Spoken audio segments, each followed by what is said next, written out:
Walker Video Games Hearthstone. Okay, so this is a Paladin deck I made. So I had to do some Paladin quests. So what I did, I was super lazy. So I made myself a Deathrattle Paladin pre-GVG. So the Deathrattle Paladin got a lot stronger with GVG coming out, but as you can see, when you get the combos, it actually is really potent. The only difference is in goblins versus gnomes, because you have more low-level Deathrattles, it's easier probability-wise to get your combos. So as you can see, this game starts off with a top deck leopard gnome. What I'd really want as you know, a first turn combo, the easiest one would be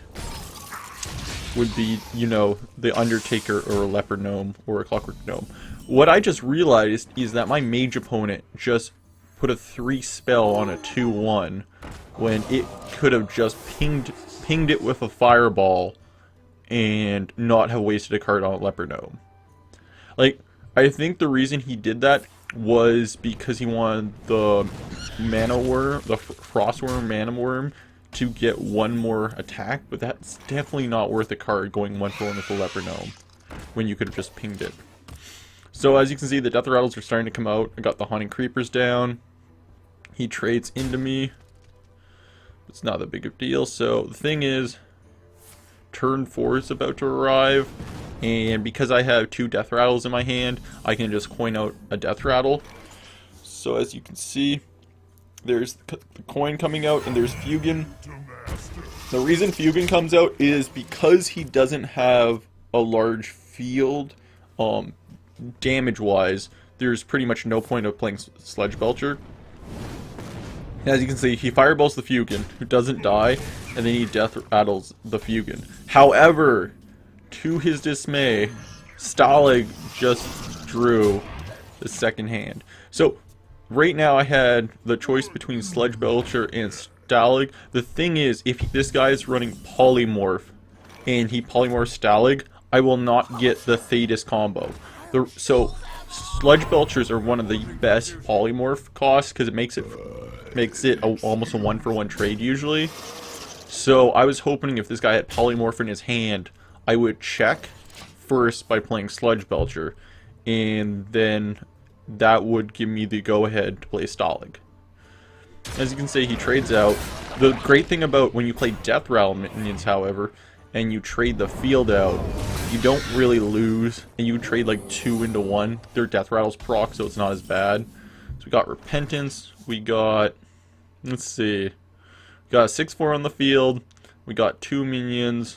We could Consecrate and kill it, or we can just play Sylvanas. And we're gonna see what we do. We just attack twice and play Sylvanas, because right now Sylvanas can trade into the 6/4 1-for-1. However, our opponent thinks fireballing the Sylvanas is the right play. That is not the best play. As you can see, we get the 6/4 Ogre. What he should have done first is he should have just, and you see he does this thing where he frost bolts and kills his Ogre, but what he could have done is just traded his Ogre 1-for-1 with Sylvanas, and it would have been fine. I think maybe what he thought was going to happen was my spell was the one stand behind me, but even then he just traded really poorly. As you can see, I just put it on my 1/1 just for the extra card draw, because I see that it's 5 cards to 4 and I have a field. Also, when you have Divine Favor, one of the strategies you can actually use is to dump your hand as fast as possible so you can Divine Favor some more cards. But unfortunately, my Repentance actually gives so much value, as it makes a Frost Golem into a 3/1, which is really nice. So I clear the field, and I still have Stalag on the field, who hasn't been touched. Get more card draw, and Stalag should be attacking soon. Right, there we go. Let's see what he says. He's got the mirror. Oh, and there's the mirror entity. And so that's the thing about. So 3 most traps are the ones that kill things, either the kill traps. Oh wow, there's the Deathwing. So he actually has a Deathwing come out. But the problem is, because I have so much Deathrattle on the field, I just get a Thetis, and that's game. So that's one of the best things. Stalag and Fugan, really good at dealing with AoEs, as they're kind of like spiders and harvest golems. Except that if your opponent kills the second one, especially if your opponent isn't keeping track on if a Stalag or Fugan died this turn, bad things happen like that. So this is the other game I played. Hopefully, I think in this game we get to see the Undertaker combo, but I'm not sure. As you can see, I got Avenge in my opening hand. Want to keep that, and I got Hunting Creeper, so which is a very good Deathrattle. And if I'm not mistaken, Hunting Creeper, I think Hunting Creeper's Deathrattle procs before the Avenge, and that's really good because then if you play Avenge, if you play Avenge, one of the minions should get the proc. So I think that's how it works, but I'm not sure.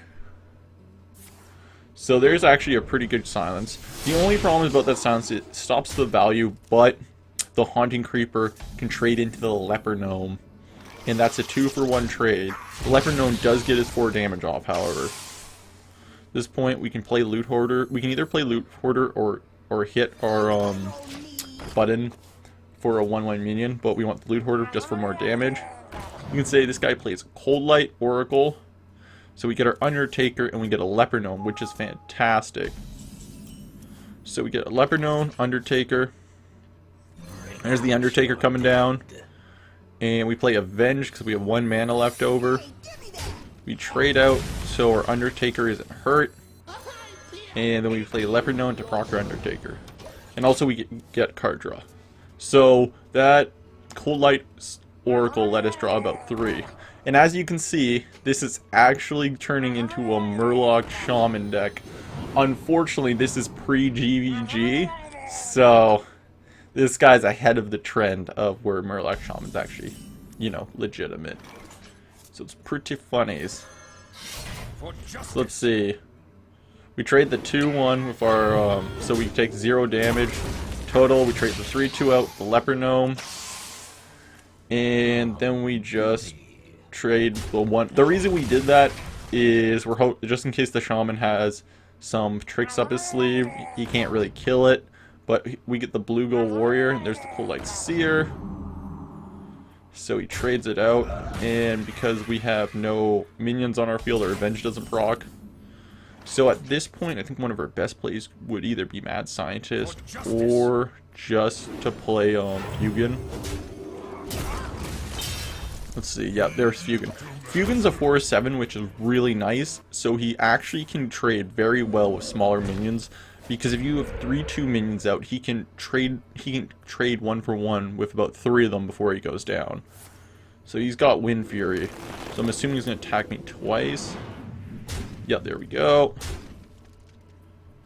And now I'm attacked twice. Thing is, I got Fugan, I got Consecrate.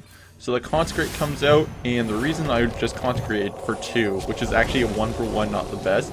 However, I put both my card draw cardy thingies on Fugan. So now every time he attacks, he gets 2, I gain 2 cards.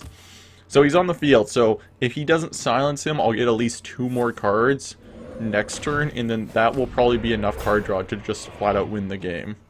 Especially... this is a Murloc deck, and it's being outscaled. So let's see. I'm assuming Sludge Belcher's coming out to defend Fugan, or just another Consecrate. So we got the Consecrate out. He's only got 4 damage left on the field. Play down Repentance, and I think we're just going to trade out this field. Yeah, we could have gone for life, but because this is a Murloc deck, Murloc decks need to swarm really quickly, so it's best just to clear the field. As you can see, he just surrenders because we have so much card draw on him, and this Murloc deck got outscaled. So yeah, hope you liked the game. Bye. Oh wait, there's another one. Nice. I didn't know I had 3 games. Sweet. Okay, well this is another one. Guess these went really fast. So here's another where we actually start with an Undertaker in our hand, and because we had Undertaker, we undraw our whole hand hoping for a Undertaker another card combo. So our opponent goes first, gets Leper Gnome, but since we go second, we have the Undertaker coin Leper Gnome combo, procking our Undertaker. Also, since we have a Loot Hoarder in our hand, our Undertaker will proc another time. So he attacks directly. So we play. Ooh, we got another Undertaker. But we're gonna play our Loot Hoarder to defend our Undertaker, and right now we're just in a trade battle. Right now he only has 3 damage on the field, so he can't destroy our Undertaker, and he might have to start trading out. However, if he had the +3 attack card, he could kill us. So he trades 1 for 1, but our Leper Gnome still procs his damage. And at this point he can either keep on trading, or he's going for life, but the thing is we have a better field for actually trading out. So we play Avenge, proc a minion. The reason we didn't play Undertaker in this situation is because we didn't have another Deathrattle in our hand to make our Undertaker into at least 2-3, so it would be more survivable. As you can see, we have an Avenge back down. So the good thing about Avenge, if he starts trading out the field, we heal as soon as he kills a minion, which he's going to do right now. One of our minions is going to become a lot more of a problem. So as you can see, the Avenge comes down 3-2 onto the Undertaker, making it into a 6-6. So we have a 6-6 Undertaker right now, and he's got a lot of minions, and he could potentially trade it out last turn, unless we trade out the field properly. Or we just top deck a Consecrate, which we just did, which clears his entire field. We'll take 2 damage, and he'll gain 1 card. But we have a 6-6 Undertaker on the field, and this is pretty much game right here. It wouldn't be game if you could still deal with it, but the problem is the Undertaker will be protected next turn by a Sludge Belcher, and the Sludge Belcher will proc the Undertaker again. So as we can see, but the thing is, since we drew our sword, we just got killed, and we just kill him really quickly. So as you can see, when the Deathrattle Paladin might actually be a thing. And if what this is just a list of the deck I've been using to make this, so it's pretty interesting. As you can see, I had to make a few changes, so this is just me putting in the changes. As you can see, Iron Beak Owls and the Iron Beaks are just for getting through Sludge Belchers.